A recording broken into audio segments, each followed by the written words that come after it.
மேடையில் வீட்டிற்கும் குடும்பத்தாருக்கும் பத்திரிகையாளர்களுக்கும் வணக்கம்.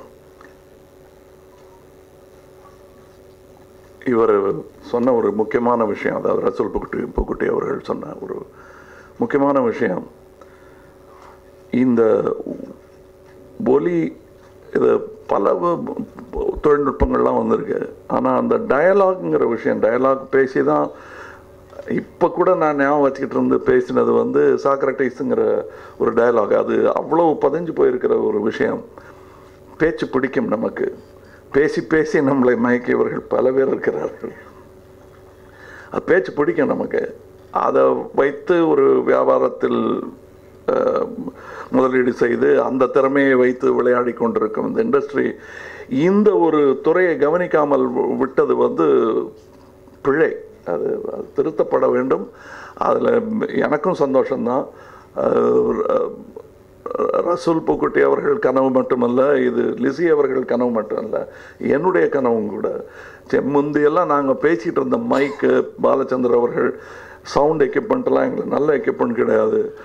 படம் எடுத்து முடிச்சுட்டு அந்த ரெக்கார்டிங்ஸ் கூட சில சமயம் எங்களுக்கு கிடைக்காது. மனசில் வச்சுக்கிட்டு இருந்து பேசின டைலாக் எல்லாம் டைரக்டர் ஞாபகம் வச்சுருந்து கேபி சொல்வாருன்னு நான் பேசுவேன்.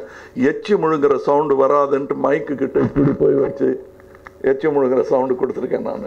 ஏன்னா அது வரணும், அப்போ தான் நல்லா இருக்கும்ன்ட்டு. அதுக்கப்புறம் வர வர வர வர மைக்கு சிறப்பாக அமைய நாங்கள் பின்னாடி வர ஆரம்பித்தோம். பின்னாடி வந்து சாஞ்சி மல்லாக்கப்படுத்திட்டோம், ரொம்ப வசதி ஆகிட்டோம். அதுக்கப்புறம் அந்த ஒரு lacuna, that vacuum is what is hurting people, technicians.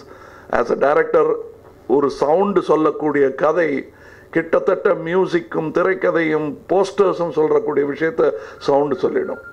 சவுண்டும் கேமராவும் அவ்வளவு முக்கியமான விஷயங்கள். வசனமே இல்லாத ஒரு விஷயத்தை கேமரா சொல்லிவிடும். ஒருத்தன் பொய் சொல்கிறானா இல்லையாங்கிறத அவன் கண்ணை பார்த்தா தெரிகிற மாதிரி கேமரா பார்க்கும்போது எல்லா நிஜங்களும் தெரிந்துவிடும்.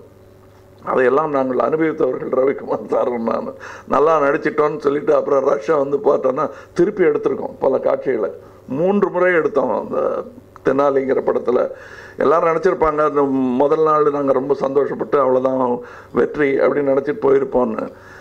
நானும் கவலைப்பட்டேன். எதுக்கு சார் கவலைப்படுறீங்க, எனக்கு அழுக வந்தது. உங்களுக்கு அழுக வந்தது சரி, அது கேமராவில் தெரிஞ்சுதாங்கிறத சந்தேகம் வந்துருச்சு எங்களுக்கு. மறுபடியும் ரஷ்ஷை போட்டு பார்த்தா என்னுடைய சந்தேகம் அவருடைய சந்தேகமாகவும் வலுத்தது. கேமராமேனும் சளைக்காமல் மாற்றி மாற்றி லைட்டிங்கு மாற்றி எடுத்து 3வது முறை தான் நீங்கள் தென்னாலி படத்தில் பார்க்கும் அந்த முதல் காட்சி. 3வது இதில் யார் பிழையும் கிடையாது. நாங்கள் தேடி கண்டுபிடிக்க முடியாது. கொலம்பஸ் அமெரிக்கா கண்டுபிடிச்ச மாதிரி இருந்தது எங்களுக்கு. ஓஹோ இப்படி எடுக்கணும் போல் இருக்கேன்னு. ஒவ்வொரு சினிமாவுமே பாடமாக அமையும். இந்த இடத்துல மெத்தனமாக இருப்பதற்கு நேரமில்லை. அதனால்தான் இந்த மாதிரியான முயற்சிகளை பாராட்ட வேண்டிய கடமை எங்களுக்கு இருக்கிறது. ரசூல் பூக்குட்டி அவர்கள் பெரிய கதையை சொன்னார். அவர் வந்து எங்கிட்ட சான்ஸ் கேட்டது. எத்தனையோ பேர் வராங்க, அவங்களாம் தெரியும். நானே பல இடத்துல போய் சான்ஸ் கேட்டிருக்கேன். வேண்டாம் தம்பி, நீ வேறு ஏதாவது தொழிலுக்கு போயேன்னு சொன்னவங்களாம் இருக்காங்க. அவங்க படத்துலேயே நான் நடிச்சிருக்கேன். பட் அதுக்கு காரணம் அந்த நேரத்தில் நம்மளுக்கு சரியான இம்ப்ரெஸாரியோ இருந்திருக்க மாட்டாங்க. இப்போ அடுத்த ஒரு இதில் அவர் போயிட்டுருக்காரு. அதுக்கு என்னை விட சிறந்த ஒரு வாழ்த்தும் பாராட்டும் சொல்லக்கூடியவர் கே. விஸ்வநாத் அவர்கள்.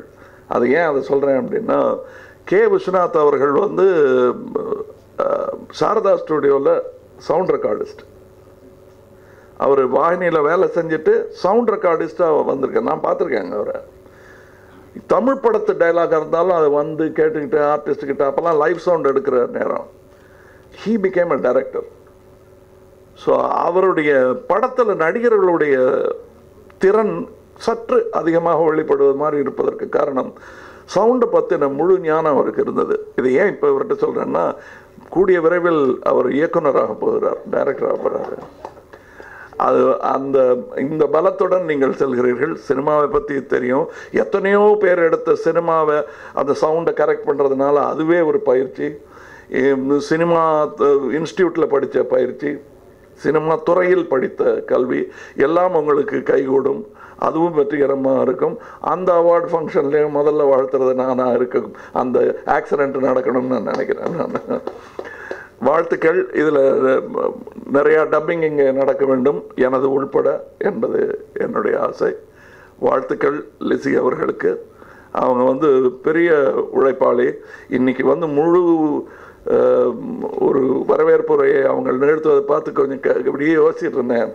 ஒரு வார்த்தை தமிழ் தெரியாமல் உள்ள வந்தாங்க. அவங்க இன்னைக்கு அடுத்த வெளுத்து கட்டுறாங்க, எக்ஸ்டம்போரா அடிக்கிறாங்க. அதுதான் அவங்களுடைய உழைப்புக்கு முதல் உதாரணமாக அதை சொல்லலாம். அடுத்து இந்த டப்பிங் தியேட்டரை அவங்க நடத்த போகும் விதமும், இதுவரை அதை கொண்டு சேர்த்திருக்கும் விதமும், அவர்களுடைய தேடலையும் அவர்களுடைய பணிவான அமைதியான உழைப்பும் எனக்கு பிடித்த விஷயங்கள். அது எப்பொழுதும் வெற்றி பெறும் என்று வாழ்த்துகிறேன். இதை அழகாக அமைத்து கொடுத்த, நிர்மாணித்து கொடுத்த அனைவருக்கும் எனது நன்றி. வணக்கம்.